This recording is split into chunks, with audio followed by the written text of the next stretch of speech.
आप सिंपल अपनी इंग्लिश लिखें। हाँ, लेकिन ये है कि मेरे सर जो मुझे बताया करते थे उसके अंदर ना, जो हमारी इंग्लिश है ना, उसके अंदर भी फर्क होता है। There are three types of English writings. पहला, पाकिस्तान की एक देसी जो तरीका है उसके अंदर मैं बता रहा हूँ। एक है बीए वाली इंग्लिश, दूसरे वाली एंड पे बताऊंगा। तीसरी है इलीट या जो लिटरेचर वाली इंग्लिश। ठीक है, आपने ना ये लिखनी है ना ये लिखनी है, आपने दरमियान वाली लिखनी है। और दरमियान वाली क्या है? एडमिनिस्ट्रेटर वाली इंग्लिश। ठीक है, एडमिनिस्ट्रेटर वाली इंग्लिश क्या है?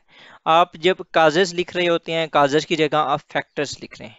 ठीक है, आप जहां पर क्राइसिस लिख रहे हैं उसकी जगह आप कोनंड्रम यूज करें।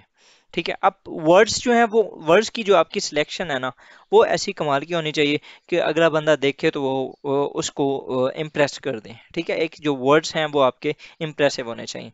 अच्छा, मैं अब बात कर रहा हूँ इम्प्रेसिव वर्ड्स की, मैं डिफिकल्ट की बात नहीं कर रहा। मैं